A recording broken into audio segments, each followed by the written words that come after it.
Hi, I'm Yulia, and this is Red Lines, a show where we break barriers of political conversation and cross some red lines of your political thinking. Here today, I have with me Professor Gerdes Explains YouTube channel and Rick the Ukrainian YouTube channel. They're going to introduce themselves in a second, but today we're going to be talking about, I guess, friends of Putin in Europe, but more in depth, we're going to be talking about the influence of Russia in Europe and the Western world, how it's been so successful, because it has been, and what we can do to break through those barriers.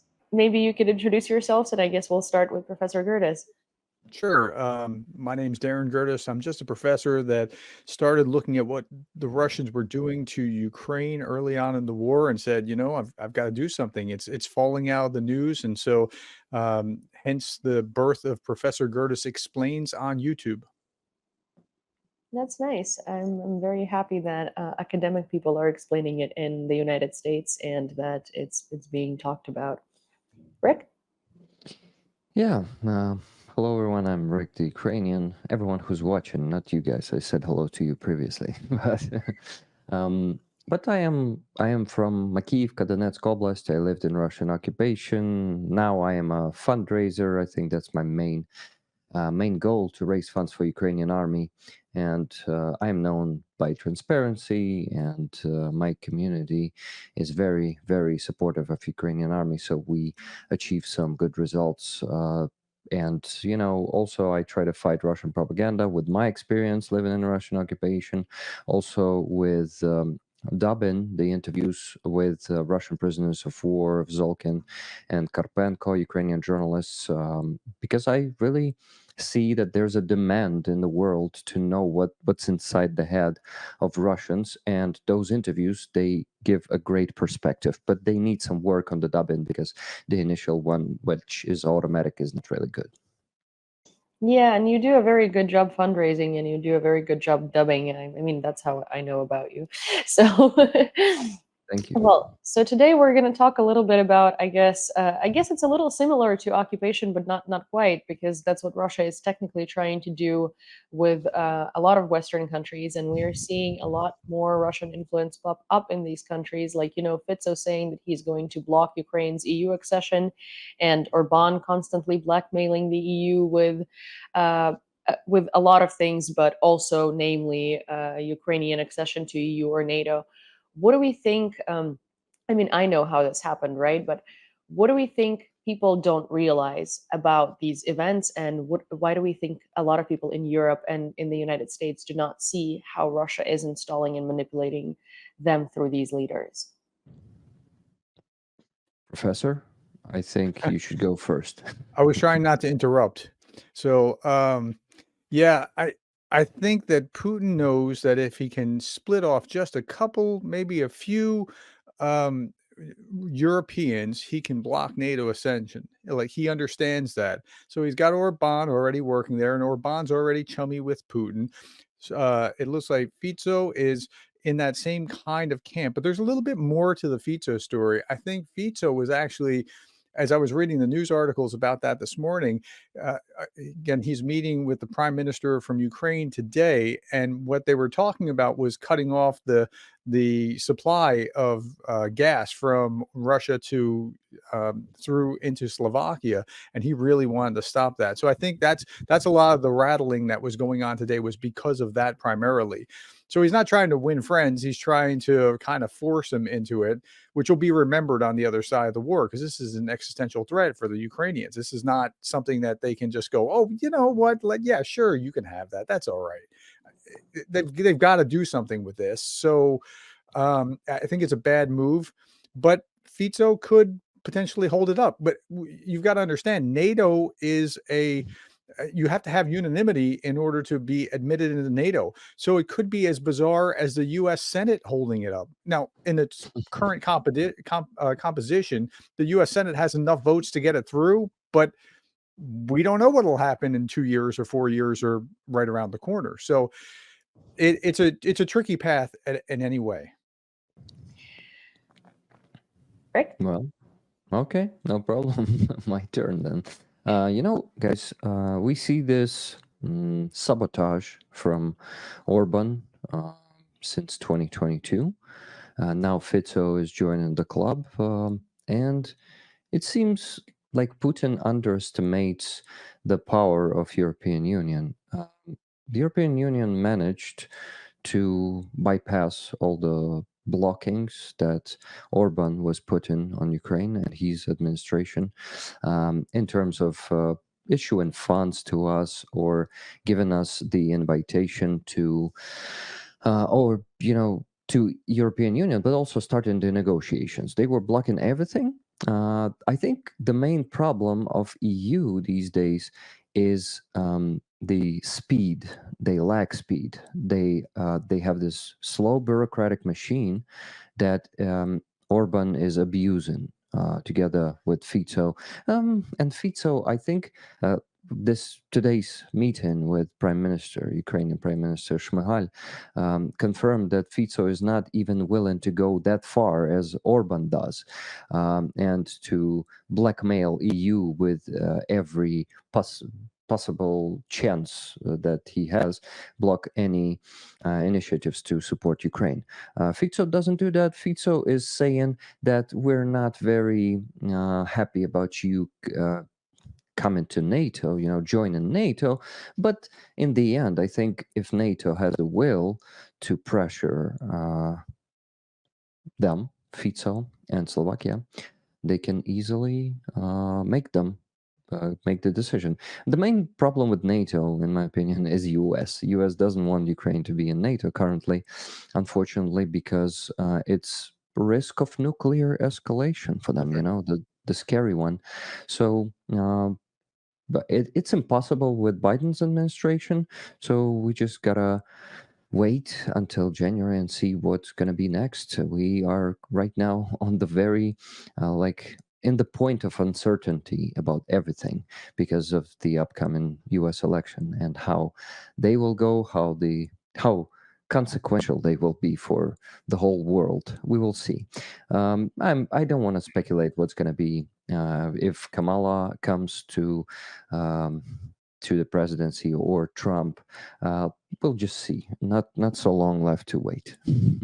So, You're right. Can I interject something? He's yeah. right about the Biden administration slowing this up. For 6 months, we cursed Republicans because Republicans deserve to be cursed for slowing down the works. And now for the last 6 months, it's been Biden slowing down the works of being able to allow missiles to be used in Russia or to allow NATO or Ukraine into NATO. If Biden was saying full-throatedly, let Ukraine into NATO, guess what? It would be moving headlong that direction. But he has a knee-jerk reaction against escalation, and he thinks that the way to not escalate is to just like, no, Putin, we're not going to do that. We're not using our missiles. We're not right. It's not working. So you're spot on, Rick. Thank you. So I'm going to say something funny, and then I'm going to address an array of things that I've heard from both of you that I want to talk about. So one is, Rick, before all of the very far left people in the comments start eating you alive for calling her Kamala, not Kamala. Her Wow. name is Kamala. I'm not Ukrainian, guys. I'm not a native speaker. I can Oh, start no. talking with I Ukrainian mess up her accent, name. I mean, Oh no, I know. So I don't know if Professor Gerdes knows this, but Rick knows this. So I started out from short videos on TikTok explaining politics because that's kind of what I do very well. And my universe, in a lot of ways, is TikTok. And when I tell you that my every other video is someone on the left being like correcting someone on the right who is saying, well, so there are a lot of videos right now where people are talking about policy, and obviously, and a lot of them they mess up, and they also call her Kamala all the time. And I think that people call her Kamala in a lot of ways specifically to mess up her name. So it's been like such a soft spot on the internet that I didn't do it intentionally. I just don't oh know no, how to correctly pronounce her name. I Okay. know, I've literally seen it. I used to mess up her name I'm too. not. I've literally I'm not responding to you, Yulia. I'm responding to comments. Under that this are video. gonna come. People have been teaching people to spell her name as comma and then la, and I find it so funny that there is so much buzz around a person's name.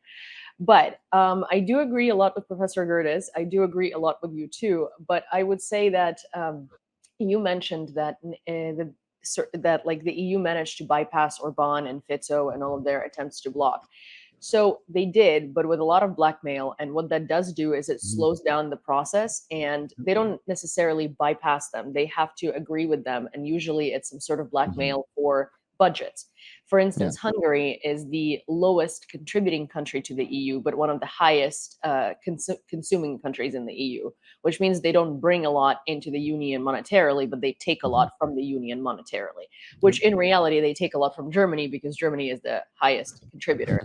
So there is always a very big negotiation between Orban and Germany, right? Hmm. And the issue here is that they cut Hungary's budgets because Hungary is already very non democratic and creating a lot of issues for the Yep. EU as is. So when they take away money from them as punishment, or when they're not giving them money for something, it's for a reason. And so then Hungary starts blackmailing the EU and the whole structure with like certain Ukraine issues. And then they have to let Hungary have something that they shouldn't have, which basically only perpetuates the issues that Hungary creates. So in reality, the EU loses in both scenarios. And I think the reason why Fico was added into this scenario is because Orban technically is very successful.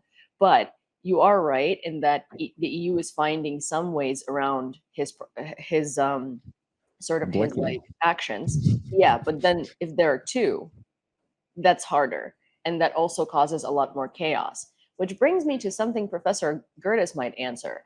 So, how outdated is the structure of the EU? And do you believe that these alliances like NATO and the EU and their accession processes and their processes in their structural processes within, is it time to reform them based on the fact that when they were created with a minimal amount of members. And now Yeah. they have expended a lot. That's one thing. And two, we live in a completely different universe in terms of technology, in terms of economy, in terms of everything.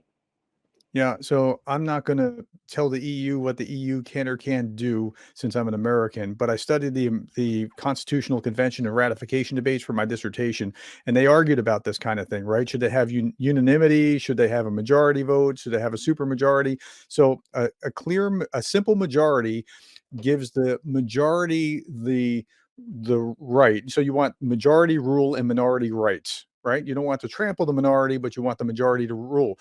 Once you go beyond a simple majority, the minority starts making the decisions.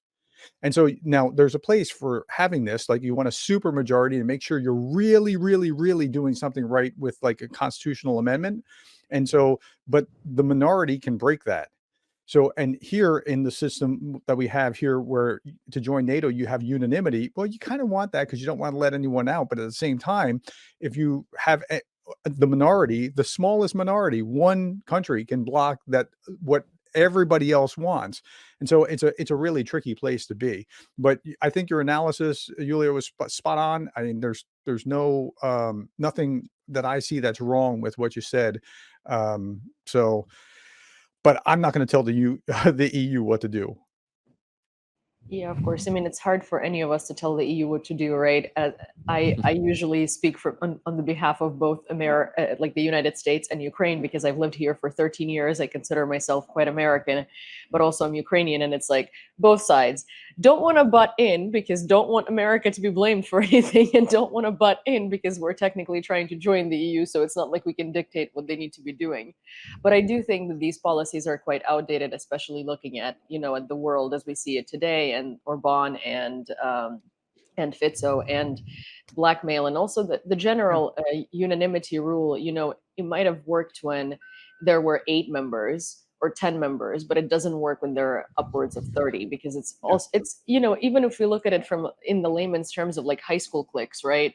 You have 3 friends, it's easy to decide where to go. You have a group of 30, and suddenly now you don't know what you're doing for the evening Yep. because everybody wants to do their own thing. So your greater point earlier before that about the blackmail, I think Fico is taking a page out of Orban's playbook, trying to get something, trying to strong arm the Ukrainian prime minister. and with the gas concessions, and that's what he's pushing for. And I think it's going to backfire on him. He's going to look very bad with it.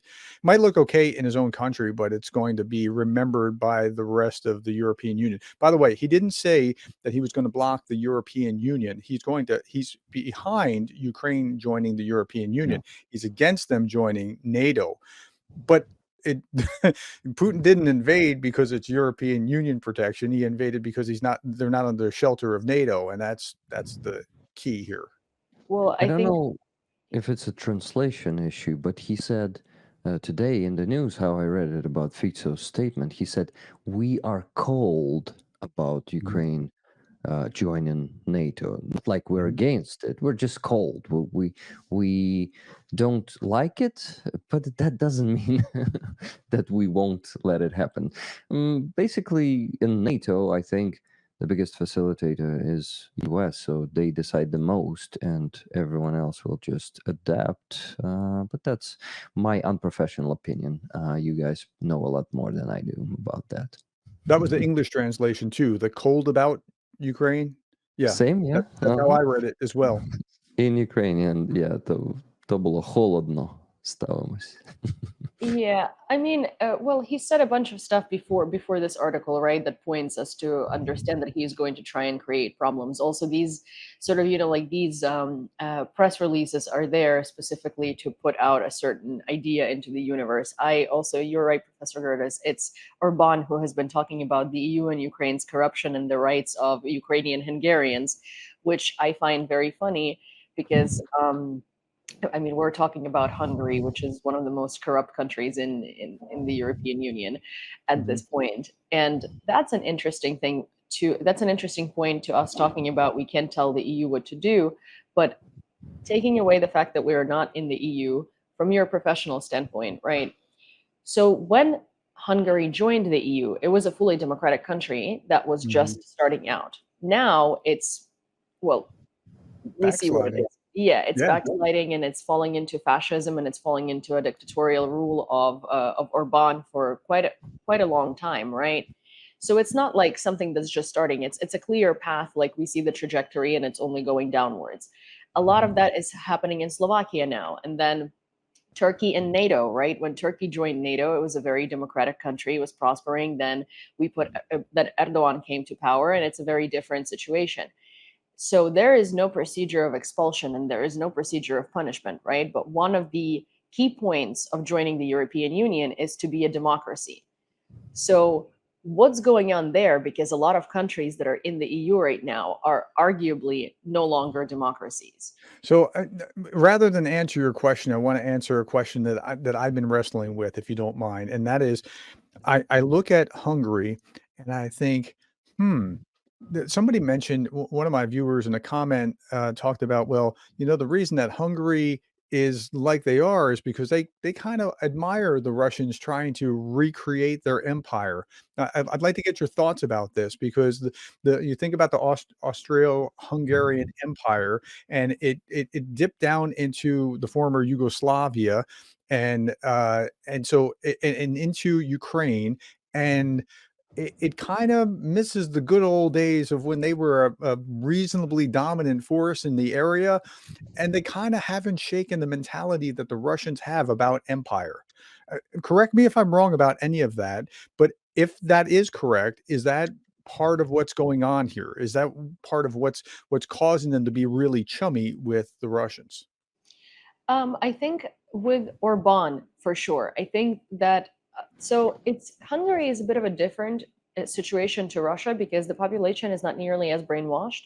And there are, for instance, very, like, let's call them blue dots for Americans to understand, right? As when someone calls themselves very liberal, they call themselves a blue dot, right? So Budapest is a blue dot in Hungary, where people mostly vote against against Orban's government and against his lackeys and against him, right? And there are a couple of large cities which in the context of the US wouldn't be enough, but in the context of Hungary is quite a bit because it's a smaller country.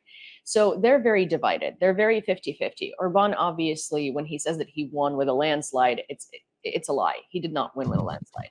I have spoken with a lot of Hungarian activists in 2022 who have left Hungary a very long time ago because they've tried and they've they've done everything they possibly could with the society, and it's just hard to do. And they're basically saying that there's a lot of old population that's left, and that old population is voting, and they're so brainwashed that you can't do anything about it. And then they're brainwashing their children and whatnot. But so he gets that 53, 54, 56% that he needs, and unfortunately there is nothing you can do about it, because even if he didn't get it, he would make it happen. But his mentality for sure is Austria-Hungarian Empire. He consistently talks about returning certain areas of Ukraine to Hungary, even though the majority of the population doesn't want it, because realistically, economically, that's a horrible decision, and Hungary is already doing very badly, and that's another landmass of people to feed, to develop, and to invest money into. So it's interesting because it doesn't seem that even the brainwashed Hungarians really want the empire back, because they seem to see the consequences, but he does. And he sort of sees himself as a leader of this like country that has been wronged, that is now in this alliance that is, where they don't necessarily have a lot of power. And I think the reason why he's so happy to act on Putin's agenda, and the reason why he's so happy to do all of these things, is also because that gives him power. Because in reality, if we take all of the politics aside, he is the leader of one of the weakest countries in Europe, right? And here now he has power because he can blackmail and Really he can interesting. influence decisions. Rick, how do you see it, Rick? If you want me to talk about Hungary more, I don't think I can do that right now because I don't have that much information about it. I was a bit distracted, to be honest, because I follow the topic of bypassing sanctions by Russia and how some European countries are helping them. It is unrelated topic, but maybe I just mention one research here, if you allow me. That's a research and investigation of Inform Napalm, the international open source intelligence community.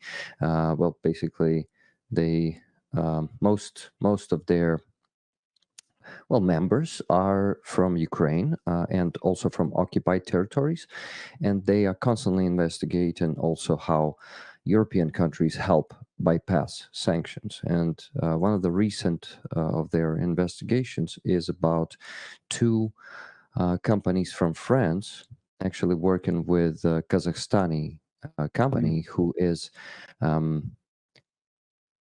I forgot, maintaining the Russian Su-30 warplanes.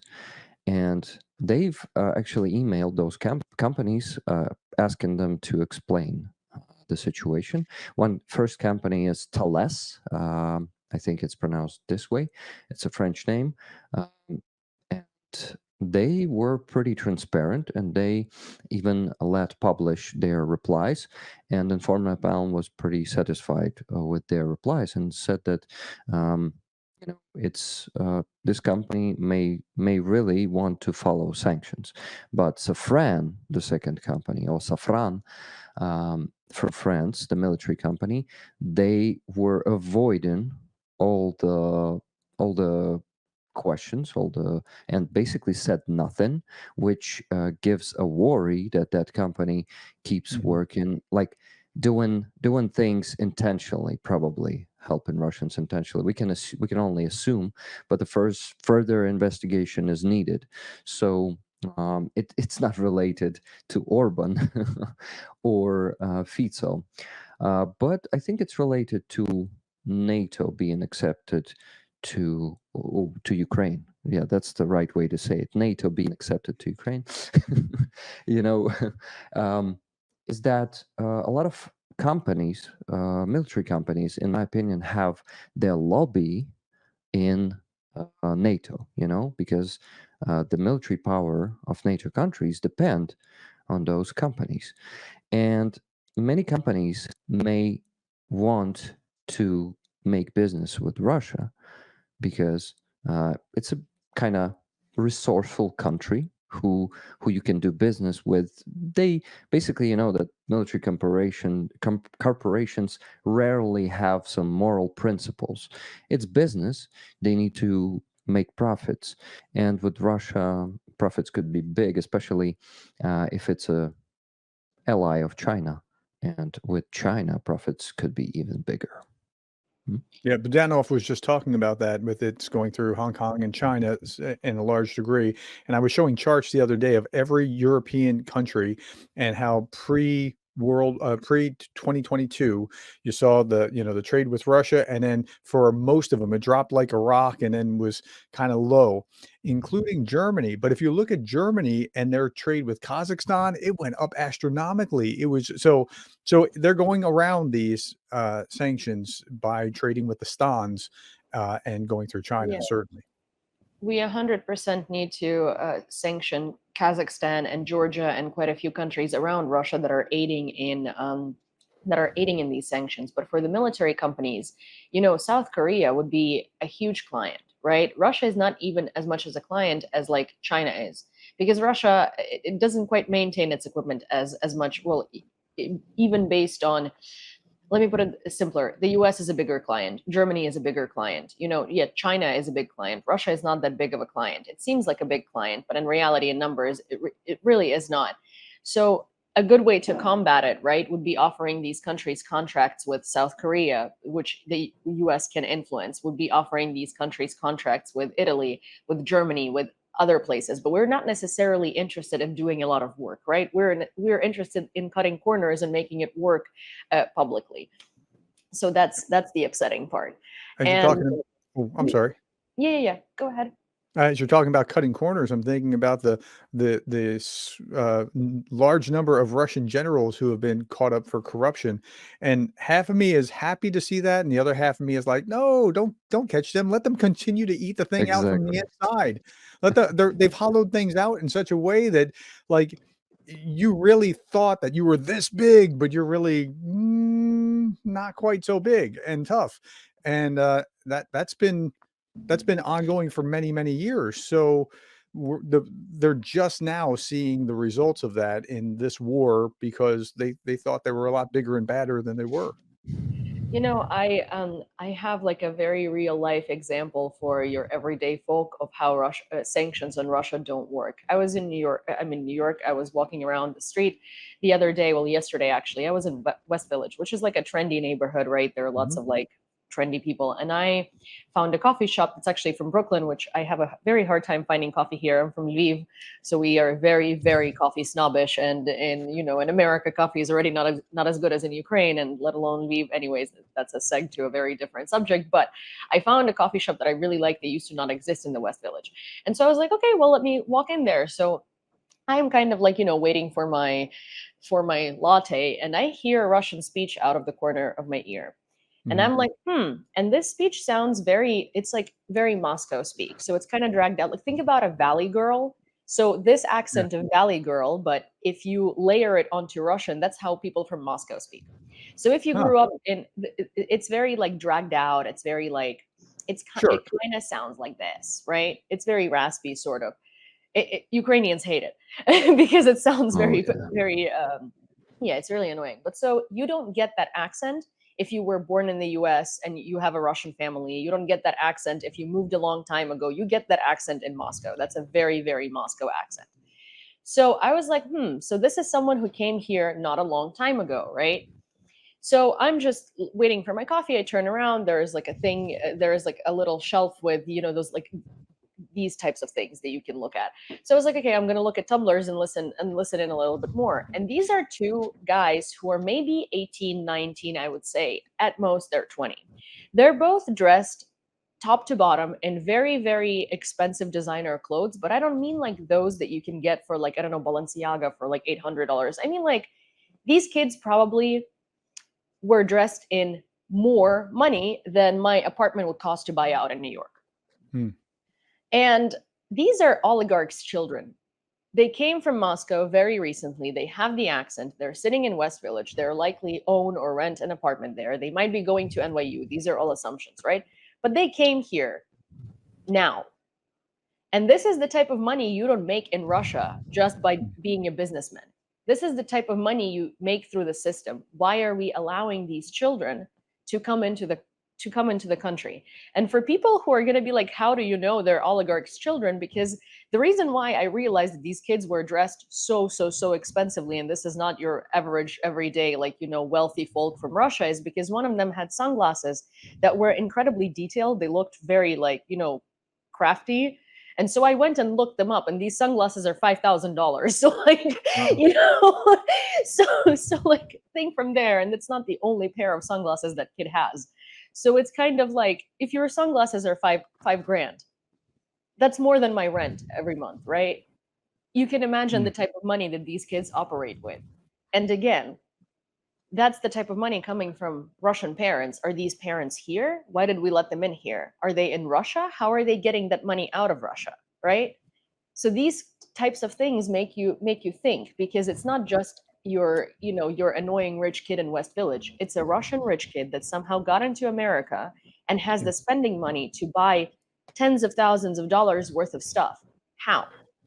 Yeah. So I've talked in an entire video about how sanctions don't work. They do kind of help, but by themselves they don't work. And we fool ourselves. And we started to early on in the war thinking, well, we're putting sanctions. And I mean, the sanctions, and then you get to a 12th, a 15th, a 20th round of sanctions. Well, why did you do this to begin with? If this was actually a useful strategy, you could have done this a long time ago. So yeah, I don't put a lot of faith in sanctions, at least by themselves. Now, once you put sanctions, it's almost like AI. I'm dealing with AI and cheating with students. Like they just want to use AI to write their papers, and every time that we figure something out, they figure something out, and it's kind of like that with sanctions, where you have to, okay, so now it's going through the stans. Well, now you got to figure out how to clamp down on the trade going into the stans. Coming from the West, and it's pretty miserable to see that it's supposed to be our friends like Germany that's doing so much business into Kazakhstan and other stans that goes right into Russia, and yeah. Yeah, that's the, I think the real friends of Putin in the European Union and in the West is our ignorance. That's the real friend of Putin, because we consistently keep underestimating how rotten Russia is and how well versed they are in informational warfare and warfare through their oligarchs. People constantly, like, tell me, oh, but what about these everyday Russians? Like, they don't influence anything. There are no everyday. If you have a lot of money in Russia, you're no longer an everyday Russian, Yeah. because you absolutely cannot make that money by just being smart or opening factories or growing your business. If you have that kind of money, like the parents of those kids in West Village, you are involved in the system. And I think people like to turn a blind eye to it because it doesn't Yeah. it's not familiar to them, right? Because it's not that way in Europe, it's not that way in the United States. We have the Mayflower people, they're independently generationally wealthy, but that's not how it happens in Russia. And seeing these kind of kids in the West Village is very upsetting, because to someone it's just an annoying rich kid, and to me it's a testament to how these sanctions absolutely do not work. Mm. And what we Mhm. sort of, and my brain automatically starts thinking, what can we do in order for these things to work? And I think the only thing is to actually start listening to people from Eastern Europe, like Latvia, Lithuania, Estonia, and start actually implementing the things we're asking, because we're not asking them because we just want to punish Russians some more. We're saying these things because they're the bare minimum to actually successfully fight Russia. Yulia, do you think Americans, like let's call them average Americans, would like to listen to what Latvia, Lithuania, Estonia, or Ukraine thinks or says? Like, And so you got to be careful when you say what you mean by average American, because we're so split in the United States as well. yeah, I'm a conservative, understand. but I'm the old school conservative that's right Yeah, there with you, because I understand what's going on. That's different than the MAGA crowd, which is very, very exactly. different temperamentally. So, but I think I've been to Lithuania 3 times. Those guys rock.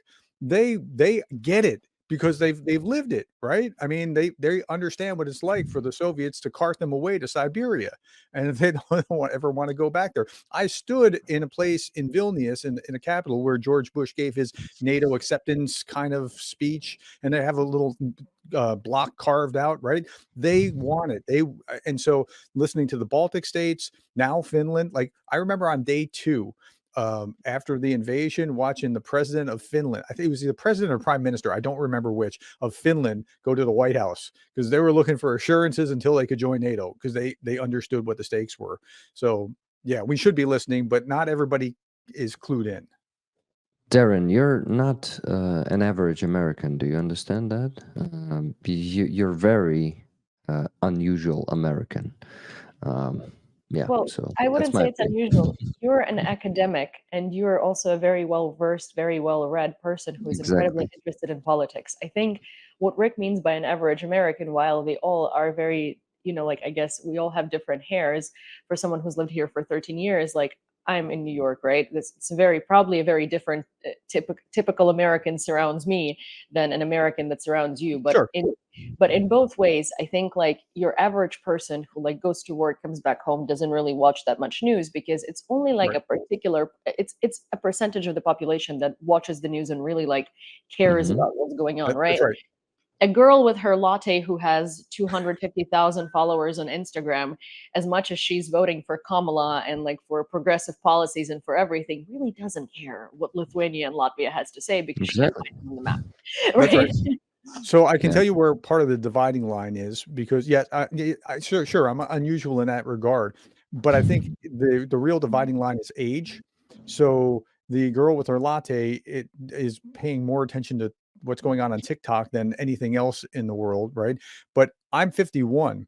People my age and older, they get it at a degree that, like you were talking about age within within Hungary.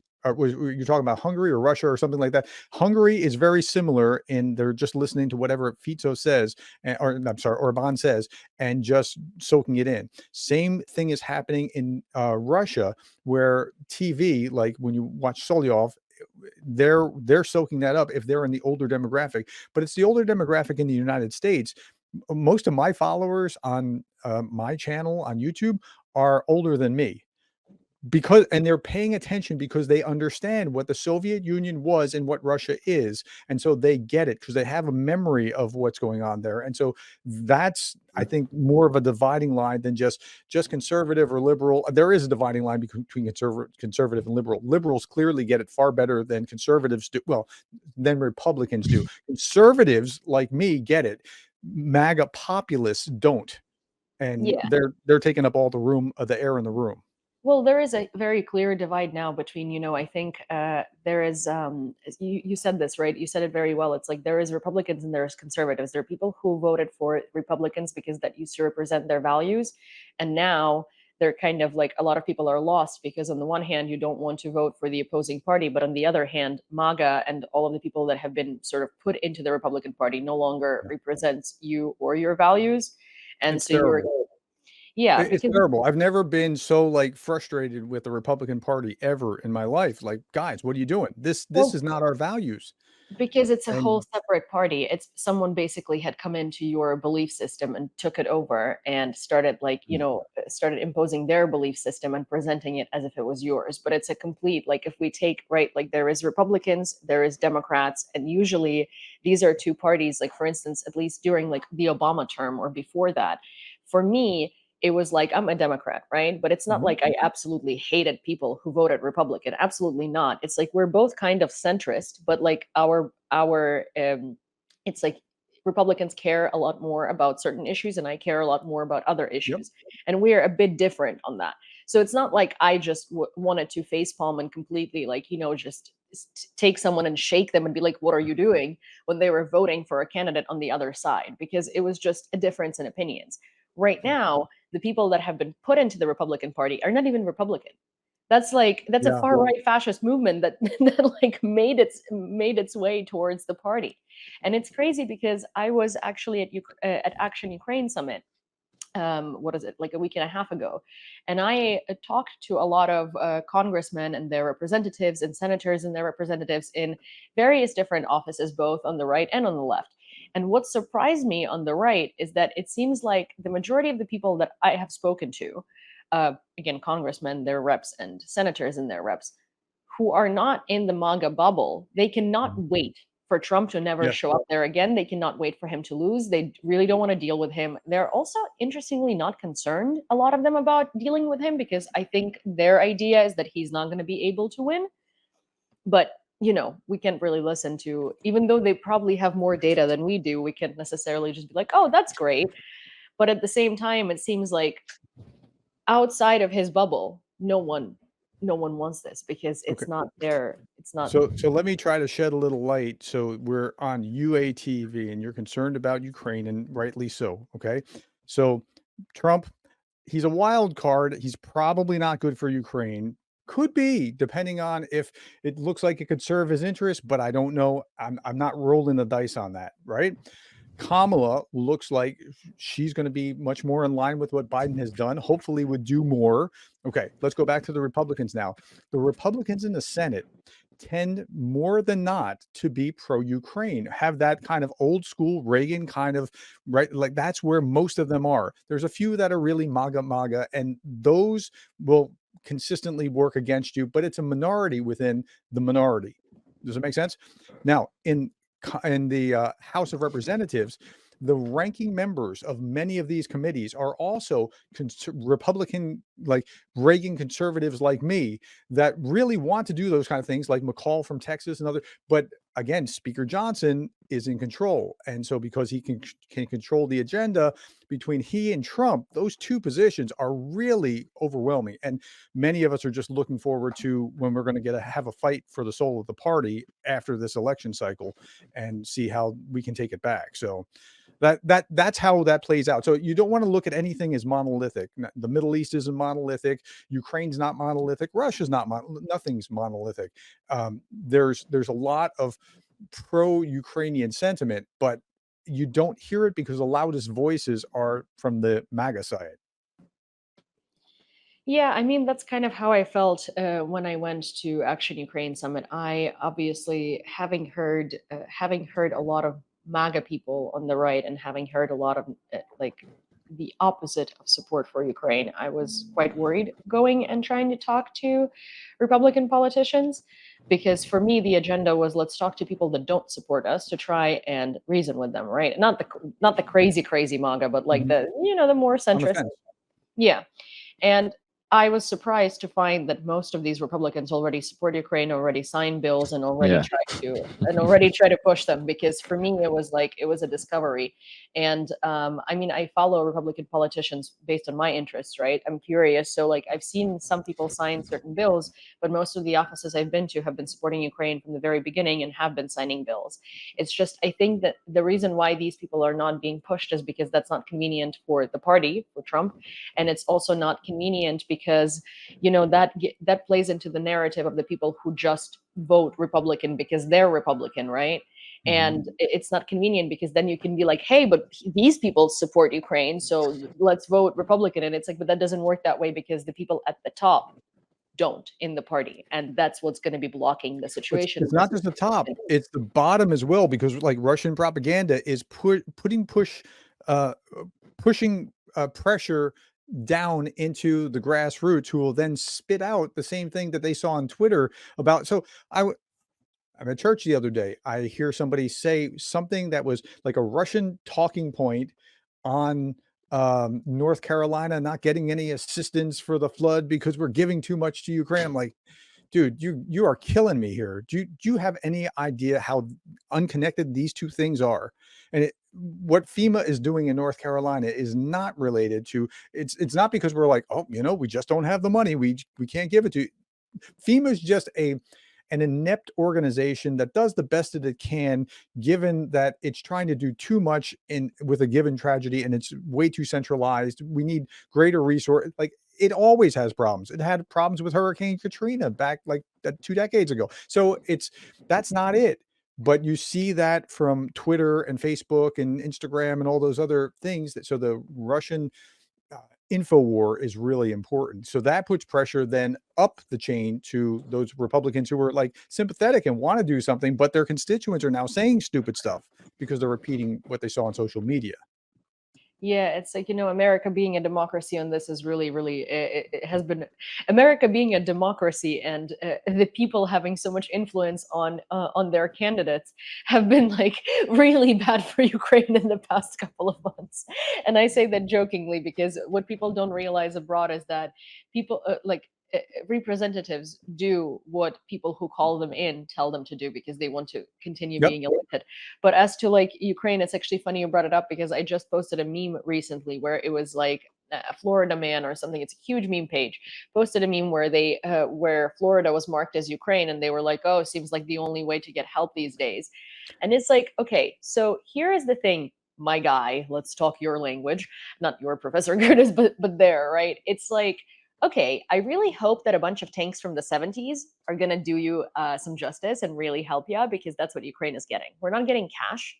We're not even getting money from the government invested most of the time into development of equipment. We get the equipment for the manufacturing of which the taxes of your great great grandpa paid. He's dead. He doesn't care. Right? Like it's been so many years. We're getting cash equivalency of what these goods cost on the day of their manufacture. Like if we're getting 10 Abrams tanks, it's being marked as like an X amount of $1 million. In Mhm. reality, these tanks today cost hundreds of thousands together because they are incredibly outdated. The US would never use them. They're great for Ukraine because it's better than anything we have, but they're the worst Sure. type of equipment the US has. It's You're getting rid of it basically, right? Because the US So has a lot of modernized equipment. so as logical as all of that is, you're right. Hearing that from you is different than hearing that from me. So when I see somebody with a MAGA hat, I go up to him and strike up a conversation and say, like, "So I don't understand. I've been a Republican all my life. How exactly are we not supporting a democracy invaded by an autocratic regime? Like, what would Reagan have done?" And that really throws him. And we have a real discussion, and it's a legitimate, real discussion because it's not seen like if you say something as a Democrat, well, I have to be against that as some same thing on the other side, right? So it's easier for me to make that kind of headway. So if you know a Republican that's on the fence, send them my way. This is the kind of like they can hear it from me where they not won't necessarily be able to hear it from you. I know that sounds weird, but I can't influence Democrats the way that you could influence Democrats. So it works the same way. But at any No, rate, I just want to give hope that there is more support there than what you otherwise would think if you were just like looking at the broad media. yeah, for sure. No, I also fully understand that it's the same as like, I'm gonna say this very quick because it's kind of unrelated but related. I have a friend who's American, and he helps out. He loves doing charitable work abroad. So he went to Ukraine. He was in Ukraine for quite a while. Then he went to Gaza. He's now in Lebanon. So he's sort of doing a lot, right? And he has followers both on the side of Gaza, Israel, and Ukraine. And the topic of Azov came up, right? And he specifically doesn't talk about it because a lot of the people, he's very pro Palestinian.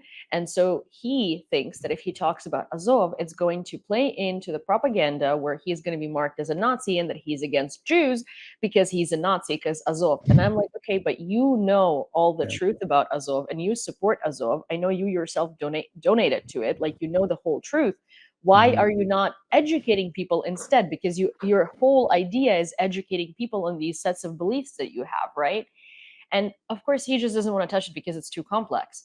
Yeah. But his excuse was that he doesn't want to do it because it's not his place, because he's not Ukrainian. And to me, that's so funny because I, as a Ukrainian, can scream off the top of the rooftops that Azov are not Nazi and give you absolutely all of the evidence, including my Jewish friend who lost his leg, who is from Mhm. Azov. you know, I can do all of that and no one's going to listen to me. And then my friend who's American will do that. And people will listen to him because he's American and he's seen it firsthand and he's unbiased.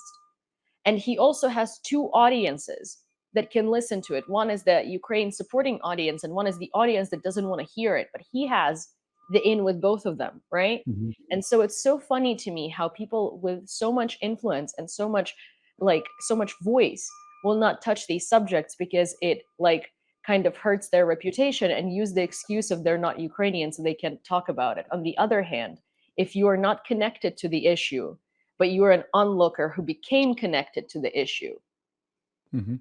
people listen to you more. And I think Yeah. that's I want people to hear that because a lot of people don't speak out because they feel like they can't, it's not their place. It is your place. Yeah, we all do what we can in our place in the line, right? I try to bring context to help people understand what's going on. I try to do it in 10 minutes.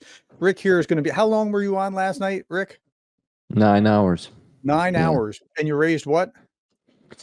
Um, a bit more than $5,000, I think. Right. And the last Not time I during the looked at what he raised, it was $6,000, and for like a 7-hour marathon, like this guy's incredible. If you're not subscribed, I gotta put a pitch out for him. If you're not subscribed to Rick the Ukrainian, you got to go over there and just check out his channel. He's and I've said this to you before, Rick. Like on the other side of the war, this guy is going to be amazing. Like he's got this entrepreneurial mindset. I'm a business professor, right? I teach leadership courses, and that's housed in the College of Business. He's got this crazy ability to find value and capitalize on value for the cause of promoting, like, hey, they need these things, we're going to raise this money. Like, I'm surprised honestly you're not bottling Ukrainian air and selling that somehow. I mean, that's it's fantastic to see what he can do, but he's doing what he can, I'm doing what I can, you're doing what you can, and so that's the way this is supposed to work. And if we're all pulling together on our part of the line, that's how we get progress. Yulia, you were saying about people have an excuse that's not their place. Uh, if they listen to Ukrainians, and if they want to know the truth about Ukraine, they will find it out, and then it becomes their place. It becomes also their, I won't say responsibility, no, but if they want to change something, and basically if they are kind of well stating that they want to help Ukraine, then it's their place. Yes, 100% to help fight Russian propaganda and to help spreading the truth. And yes, that's the call to people, guys. If you support Ukraine, please explain it. At least try to explain. Of course, I've heard from my community that it's hard to explain anything to MAGA Republicans, and it may be hard to explain anything to people influenced by Russian propaganda. And I see it a lot in the interviews with prisoners of war. Once they've been brainwashed, they just they it's that's it's a protective mechanism of your brain, because kind of all your worldview is based on those lies, on the propaganda. And when you start, it's the scariest thing for the brain to start breaking that, because your whole world will collapse, and you better protect your um, owner of that brain, and better protect your body from that world collapsing. So anyway, guys, try talk about it. The more we talk about free Azov, the rallies that we're having here in Ukraine and also all over the world, not so popular as we would want it to be, but we can increase the voice. We can increase the volume of the voice, right? By more people joining, by more people going out on the streets, making just holding a sign for half an hour. uh, don't go alone. Take your 2 or 3 friends with you. It's going to be a crowd. It's not going to be easy to approach and push you around. It's going to be step by step. You will have more people there. And that's how we can make Ukrainian voice louder, as it was in 2022. Just remember the streets of all the towns and cities around the world. People were marching for Ukraine, for peace, for Ukrainian victory, not marching for Russia in Germany, with Russian flags, with Zets, supporting the invasion. It's totally different. Marching for Ukraine means marching for peace, and for justice, and for the end of genocide that has been committed against us by Russia, unfortunately, already for centuries. Some of you may not know, but it's been happening again and again, and we've already lost our independence. We gained it usually for small periods of time. This period of 33 years is the longest one, and I really think we are able to hold this one um, and not lose. And for that, we need your support, guys. We need you to be vocal about supporting Ukraine. And, unfortunately, in my opinion, as I see it for the last 2.5 years, just writing letters to your representatives is not enough anymore. You got to go on the street and show that you guys cannot be silenced. You guys stand for Ukraine, um, like openly, not just in the letters. There on the streets. I think it all begins, like the real change begins on the streets. It happened like that in 2013 during the Revolution of Dignity here in Ukraine. If students would not go out on the street and then beaten by police, it was, guys, I remind you that during Yanukovych, it was a police state. Ukraine was a police state, just like Russia. But people did not want to stand aside when that injustice was happening. So people started coming to the streets, more and more of them, and we were able to change that horrible situation in our country where we were just one step from being eaten by Russia, basically annexed like Soviet Union have done it in the past. Nothing new, guys. As you say, as we were talking about Hungary and Slovakia in the beginning, Russia has two types of occupation: physical occupation, like it's happening in Ukraine, but there's also like a how should we call it? Ideological occupation. Informational occupation. Informational, ideological occupation. They basically owned half of Europe, including half of the Germany in the 20th century after World War II. Uh, they did not need to physically invade all the time. And they had what? They had Cuba without invading Cuba directly, right? You just put your regime there. And yeah, and they had those regimes, and they try to build new regimes in every European country, and not only European, Africa, guys. What's happening in Africa? I got carried away, but my point is, you need to go out on the street. I think that's my observation for the last 2.5 years. The conclusion of those observations, that you cannot fight injustice at home. It's impossible. Well, I always say that tanks don't have to be rolling through your cities for Russia to have occupied you. Look Yeah. at, look at the Republican Party and what's unfortunately happening to it, and the silent majority of Republicans who are absolutely like enraged by the fact that they just don't understand what had happened to, the people who used to represent their belief system. Look at Orban, look at Fico, look at the Netherlands, look at all of these countries. And I think actually what you just did was a very good seg to wrapping this conversation in a way where I think we started talking about friends of Russia in Europe and friends of Russia in the greater West, right? I think the United States is a very big part of the greater West because it has a lot of influence. I think that the way to combat it and the way to prevent it from happening is, if you feel like you're not in a place to talk and you're not in a place to spread what you know is the truth, you are in a place. And it's like, stop limiting yourself on how much you can accomplish and how much you can contribute to fighting this, by thinking that it's not your place to do so. It is your place. Can I leave you with an optimistic note? Okay. So I've seen a lot of Ukraine flags on cars, flown from houses, on windows, things supporting Ukraine. I have yet to see a single Russian flag or a Z symbol anywhere, and I live in a deeply Republican state. Now, the sentiment that's pro-Ukraine is pro-Ukraine. The sentiment on the other side is not pro-Russia. It is, it's not any of our business. They're corrupt. It's those kind of things that they get from the Russian trolls, but it's not pro-Russia. So it's a very different thing in character on one side than it is on the other side, which is deeply supportive of Ukraine. So for whatever that's worth, I hope that helps clarify how people are actually seeing it. Yeah.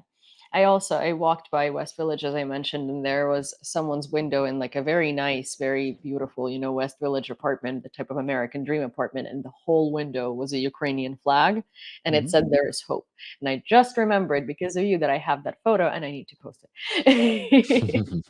Well, thank you guys for joining me. I hope to see you on this channel again. I also hope to individually talk to you more on all of our respective channels. I know Rick is always telling me that I'm not doing enough because I'm not I'm not doing enough lives and stuff.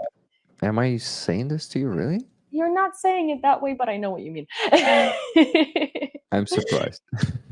Well, I mean, I like, hey, I need a kick in the ass sometimes. I get lost in ADHD. So you do it yourself, right? Yeah. Listen, Nobody see, can keep up with Rick's output. That's crazy. no one, no one. When you said that you were saying how much money he's raised, I think like my biggest fear in life is the community tab where Rick breaks down how much money he's raised on every live, and I just sort of perpetually sink into my couch and think, oh my god. Come on, guys. It just, No, I but don't it's know. good. It's a positive. It's like, through shaming ourselves, we're bringing you up because you're doing quite a bit. It's kind of like Okay, He that. is, and go then. to Rick the Ukrainian. Go subscribe to his channel. He's my m mm, he's my motivation. These posts are scary, but they're motivational. Thank you, guys. Thank you for this promotion. It's just really important to support our army. I realized that back in 2022.